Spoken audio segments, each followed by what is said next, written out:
Nirvana. El origen de la palabra nirvana se relaciona con la iluminación religiosa. Viene del sánscrito que significa extinción, desaparición del individuo a lo universal. Alcanzar el nirvana es hacer desaparecer los sentimientos terrenales como el sufrimiento y el deseo. Nirvana es un lugar de perfecta paz y felicidad, como el cielo en la religión cristiana.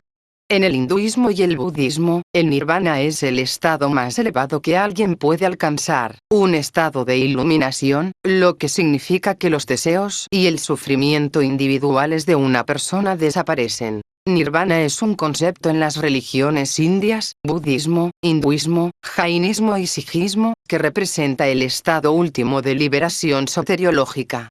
Todas las religiones indias afirman que es un estado de perfecta quietud, libertad, la más alta felicidad, así como la liberación del apego y el amor mundano. Hinduismo y budismo, la bienaventuranza que trasciende el ciclo de la reencarnación, caracterizado por la extinción del deseo y el sufrimiento y la conciencia individual sinónimos. Iluminación. Sería cualquier lugar de completa dicha, deleite y paz. Sinónimos. Edén. Shangri-La, cielo, paraíso, tierra prometida. En el budismo un estado trascendente en el que no hay sufrimiento, deseo ni sentido de sí mismo, y el sujeto se libera de los efectos del karma y del ciclo de muerte y renacimiento.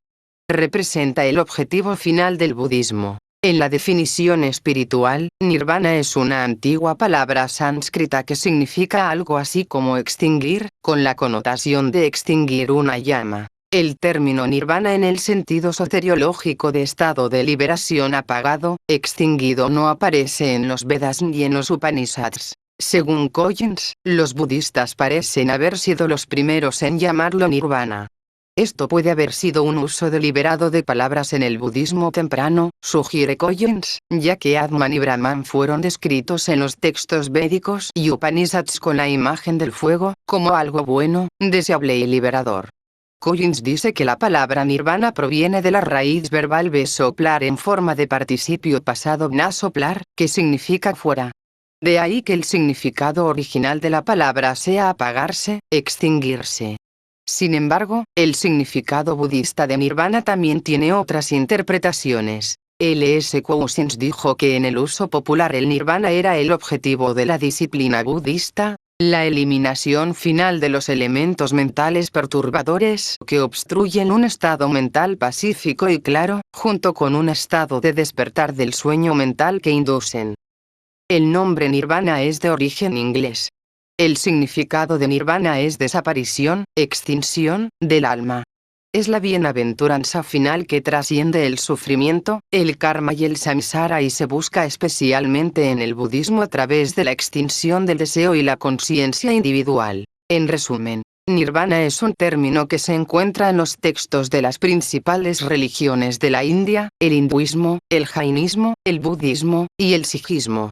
Se refiere a la profunda paz mental que se adquiere con moksha, la liberación del samsara o la liberación de un estado de sufrimiento, después de la práctica espiritual respectiva o sdhan. La liberación del samsara se desarrolló como un objetivo último y un valor soteriológico en la cultura india, y se la llamó con diferentes términos como nirvana, moksha, mukti y kaivalya.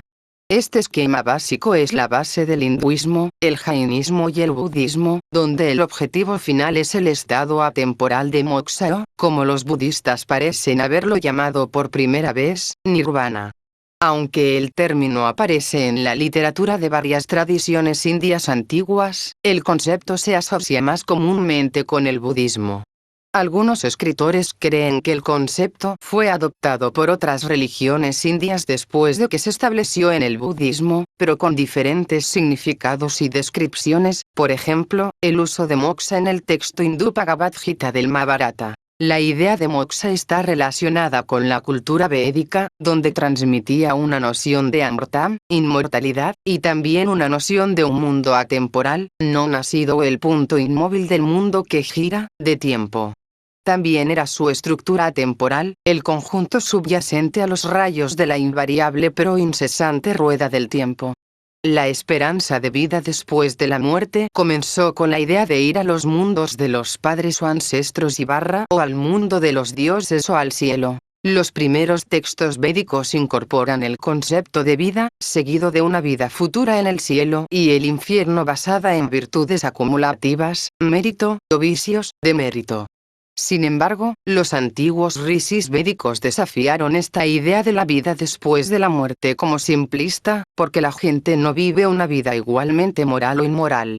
Entre vidas generalmente virtuosas, algunas son más virtuosas, mientras que el mal también tiene grados, y el cielo permanente o el infierno permanente es desproporcionado. Los pensadores védicos introdujeron la idea de una vida después de la muerte en el cielo o el infierno en proporción al mérito de uno, y cuando éste se agota, uno regresa y renace. La idea del renacimiento después de quedarse sin mérito aparece también en los textos budistas. Esta idea aparece en muchos textos antiguos y medievales, como Samsara, o el ciclo interminable de vida, muerte, renacimiento y redención, como la sección 6.31 del Mahabharata y el verso 9.21 del Bhagavad Gita. El samsara, la vida después de la muerte y los impactos del renacimiento llegaron a ser vistos como dependientes del karma. En el budismo, nirvana significa literalmente apagar. Es el término más utilizado y el más antiguo para describir el objetivo soteriológico en el budismo: liberación del ciclo de renacimiento, samsara. Nirvana es parte de la tercera verdad sobre el cese de dukkha en la doctrina de las cuatro nobles verdades del budismo. Es el objetivo del noble octuple sendero. Se cree en la tradición escolástica budista que Buda realizó dos tipos de nirvana, uno en la iluminación y otro en su muerte. El primero se llama Sopadisesa Nirvana, nirvana con un resto; el segundo Parinirvana o Anupadisesa Nirvana, nirvana sin resto, o nirvana final. En la tradición budista, el nirvana se describe como la extinción de los fuegos que provocan los renacimientos y el sufrimiento asociado. Los textos budistas identifican estos tres fuegos o tres venenos como raga, codicia, sensualidad, dvesa, aversión, odio, y avidya moha, ignorancia, engaño. El estado de nirvana también se describe en el budismo como el cese de todas las aflicciones, el cese de todas las acciones, el cese de los renacimientos y el sufrimiento que son consecuencia de las aflicciones y las acciones. La liberación se describe como idéntica a anatta, anatman, no yo, falta de yo. En el budismo, la liberación se logra cuando se entiende que todas las cosas y los seres no tienen yo. Nirvana también se describe como idéntico a alcanzar sunyata, vacuidad, donde no hay esencia o naturaleza fundamental en nada, y todo está vacío. Con el tiempo, con el desarrollo de la doctrina budista, se dieron otras interpretaciones, como ser un estado incondicionado, un fuego que se apaga por falta de combustible, el abandono del tejido, vana, juntos de vida tras vida, y la eliminación del deseo. Sin embargo, los textos budistas han afirmado desde la antigüedad que el nirvana es más que destrucción del deseo, es el objeto del conocimiento del camino budista. En el hinduismo, los textos más antiguos del hinduismo, como los Vedas y los primeros Upanishads, no mencionan el término soteriológico nirvana. Este término se encuentra en textos como el Bhagavad Gita y el Nirvana Upanishad, probablemente compuestos en la era posterior a Buda. El concepto de nirvana se describe de manera diferente en la literatura budista hindú. El hinduismo tiene el concepto de Atman, el alma, el yo, afirmado que existe en cada ser vivo, mientras que el budismo afirma a través de su doctrina Anatman que no hay Atman en ningún ser. El nirvana en el budismo es quietud de la mente, el cese de los deseos y la acción hasta el vacío, afirma Jnana Fowler, mientras que el nirvana en los textos hindúes posbudistas también es quietud de la mente, pero no inacción y no vacío, sino más bien el conocimiento del verdadero ser, Atman, y la aceptación de su universalidad y unidad con Brahman, moksha. El antiguo concepto soteriológico en el hinduismo es moksha, descrito como la liberación del ciclo de nacimiento y muerte a través del autoconocimiento y la conexión eterna de Atman, alma, yo, y Brahman metafísico.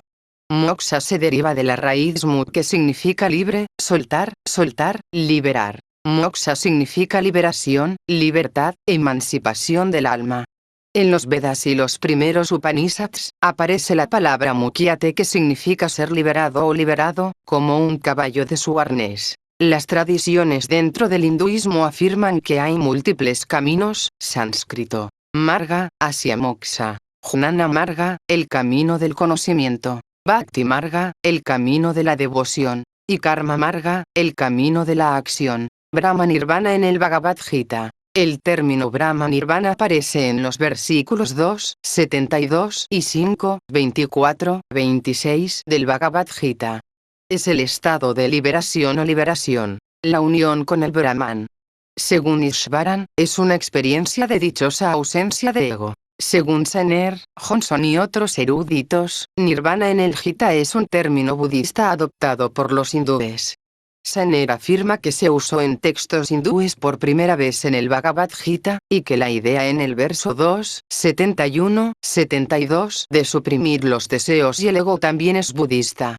Según Johnson, el término nirvana se tomó prestado de los budistas para confundir a los budistas, al vincular el estado de nirvana budista con la tradición védica prebudista del absoluto metafísico llamado Brahman. Según Mahatma Gandhi, la comprensión hindú y budista del nirvana son diferentes porque el nirvana de los budistas es shunyata, vacío, pero el nirvana del Gita significa paz y por eso se describe como Brahma Nirvana, unidad con Brahman.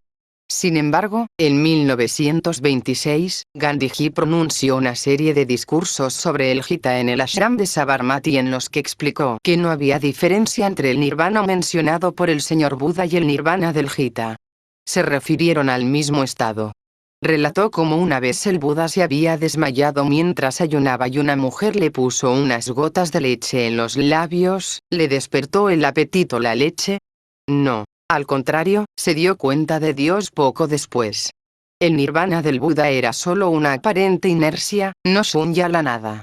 Es perfecto desinterés. Había escrito anteriormente en una carta que no hacía distinción entre el nirvana budista y el nirvana de Brahma de Shankara, ya que creía en la aniquilación completa de uno individualmente como siendo una condición absoluta de perfección, alegría y paz.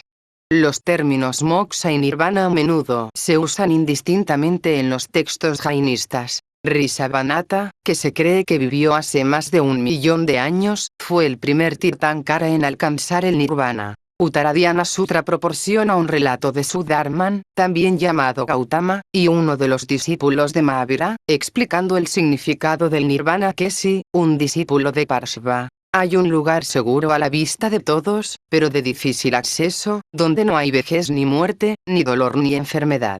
Es lo que se llama nirvana, o libertad del dolor, o perfección, lo que está a la vista de todos. Es el lugar seguro, feliz y tranquilo al que llegan los grandes sabios. Ese es el lugar eterno, a la vista de todos, pero de difícil acceso. Aquellos sabios que lo alcanzan están libres de dolores, han puesto fin a la corriente de la existencia. El concepto de liberación como extinción del sufrimiento, junto con la idea de samsara como el ciclo de renacimiento, también es parte del sijismo. Nirvana aparece en los textos sij como el término nirvan. Sin embargo, el término más común es mutyamoksh, un concepto de salvación en el que se enfatiza la devoción amorosa a Dios para la liberación del ciclo interminable de renacimientos.